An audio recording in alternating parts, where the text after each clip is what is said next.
2023 first quarter में India के 7 metro cities में टोटल मिला के 1,14,000 घर बिके थे। ये अभी तक का ऑल टाइम रिकॉर्ड है। सेम टाइम पे इन्हीं 7 मेट्रो सिटीज में टोटल 6,26,000 यूनिट्स अनसोल्ड थे और 20 महीनों की इन्वेंट्री का ओवरहैंग था।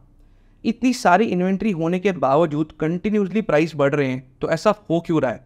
इन्वेंट्री ओवरहैंग इस टर्म को बहुत लोग जानते हैं, बट बहुत ही कम लोग इसको ढंग से समझते हैं और बहुत ही कम लोग ये जानते हैं कि इसको रियल एस्टेट इन्वेस्टिंग में यूज़ कैसे करते हैं। आज मैं एक्सप्लेन करूंगा कि इन्वेंट्री ओवरहैंग होता क्या है, इसको कैलकुलेट कैसे करते हैं, रियल एस्टेट की प्राइसिंग पे इसका क्या इम्पैक्ट पड़ता है, हिस्टोरिकली इन्वेंट्री ओवरहैंग के नंबर्स क्या रहे हैं, करंटली क्या चल रहे हैं, इतनी सारी अनसोल्ड इन्वेंट्री होने के बावजूद प्राइसेस क्यों कॉन्स्टेंटली बढ़ते जा रहे हैं, और इस नंबर को हम रियल एस्टेट इन्वेस्टिंग में कैसे यूज़ कर सकते हैं और कैसे हम रियल एस्टेट मार्केट का फ्यूचर प्रेडिक्ट कर सकते हैं। आज के वीडियो बनाने के लिए मैंने जो भी रेफरेंस मटेरियल यूज़ किया है उन सब का लिंक मैंने डिस्क्रिप्शन में शेयर किया है।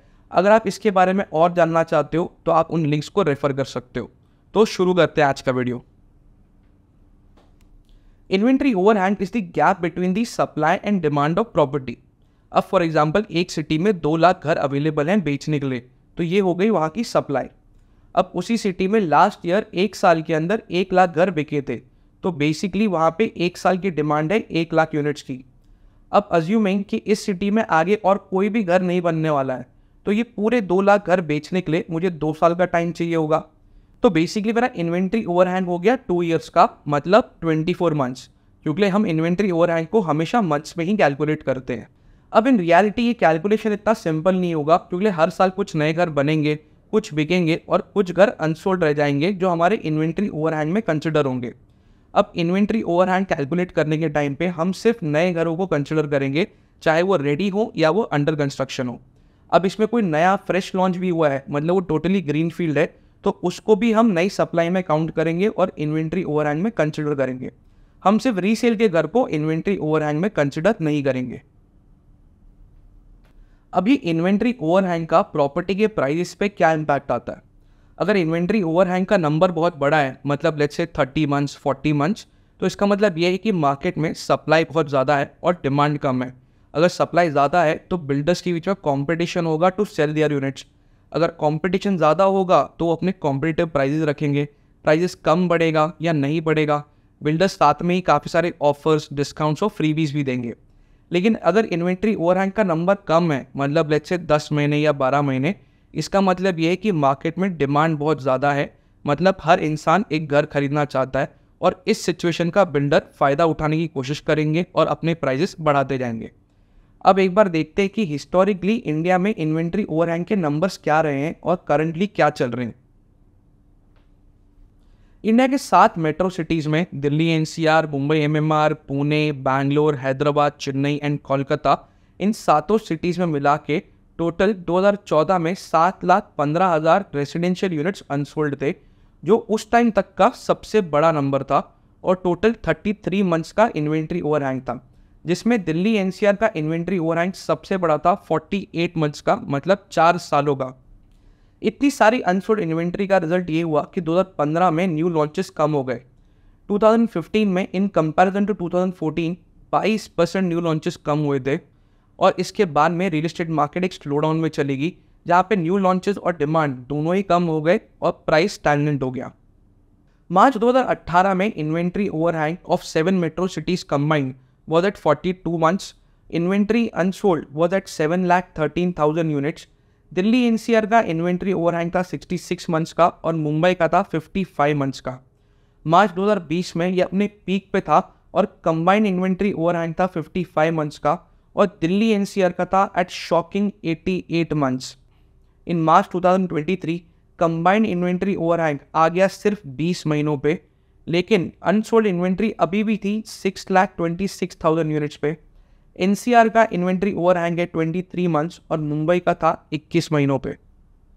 अब इंटरेस्टिंगली 2018 में 7,13,000 अनसोल्ड यूनिट्स थे और 2023 में 6,26,000, तो बेसिकली सिर्फ 90,000 यूनिट्स, मतलब 12.5% अनसोल्ड इन्वेंट्री कम हुई। लेकिन सेम टाइम पे इन्वेंट्री ओवरहैंग 2018 में 42 मंथ्स का था और 2023 में 20 महीनों का है, तो ये ओवरऑल 50% से ज़्यादा कम हो गया। तो ये हुआ कैसे? अब कोविड की सेकेंड वेव के बाद मतलब नवंबर 2021 के बाद से प्रॉपर्टी की डिमांड ग्रेजुअली बढ़ना शुरू हुई और जनवरी 2023 में वो अपने पीक पे आ गई। जनवरी से मार्च 2023 इंडियन रियल एस्टेट का आज तक का सबसे बेस्ट क्वार्टर रहा है।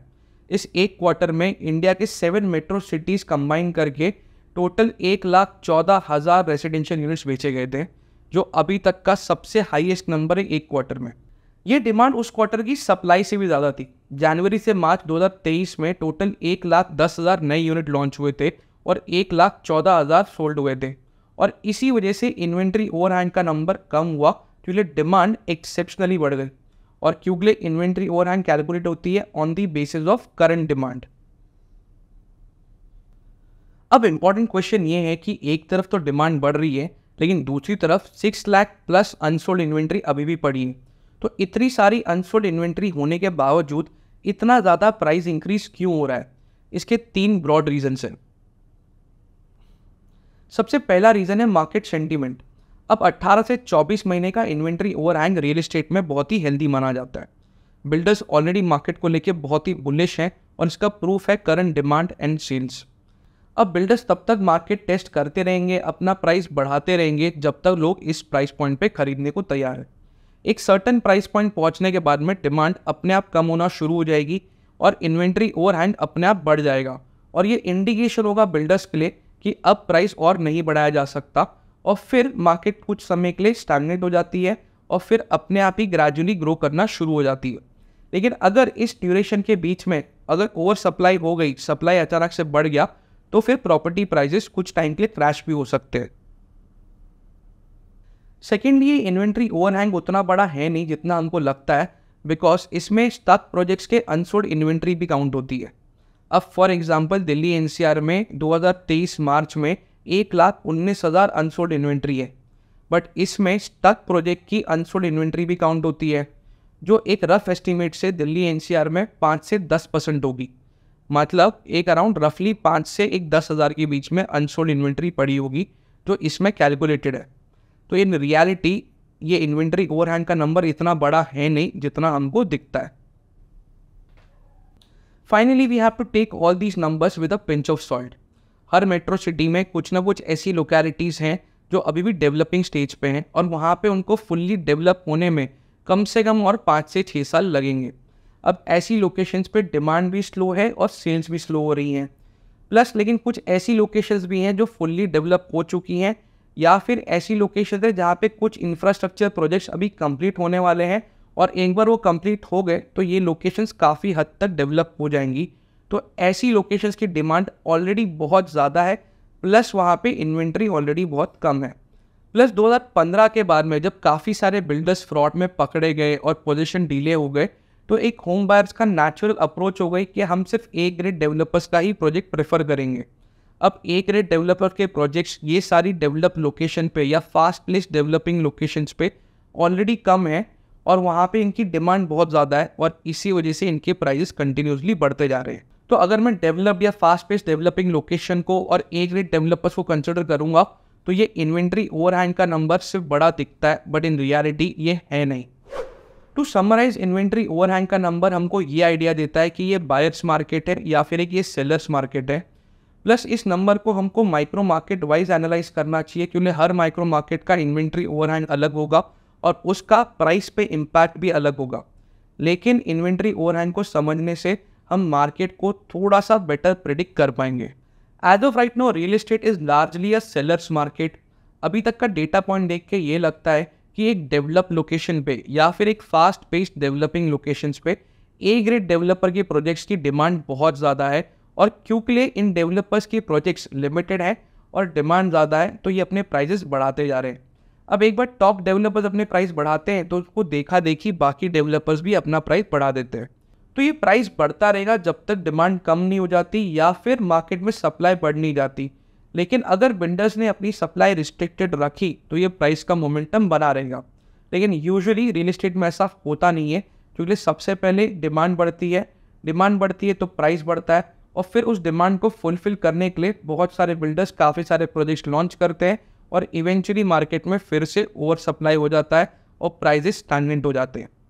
आपको क्या लगता है कि अब ये डिमांड इसी तरीके से बढ़ती रहेगी, प्राइजेस बढ़ते रहेंगे, या फिर ये एक बबल है और डिमांड स्टेबल हो जाएगी और प्राइजेस भी स्टैग्नेंट हो जाएंगे? प्लीज़ कमेंट्स में अपने थॉट्स मेंशन कीजिएगा।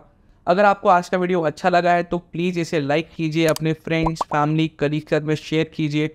और अगर आप रियल एस्टेट पे इसी तरीके से और नॉलेजेबल वीडियोस देखना चाहते हैं तो प्लीज़ मेरे चैनल को सब्सक्राइब कर लीजिए, क्योंकि मैं इसी तरीके से रियल एस्टेट पे वीडियोस बनाता रहूँगा। That's all for today, signing off. I am Rohan Bhardwaj. Take care, have fun.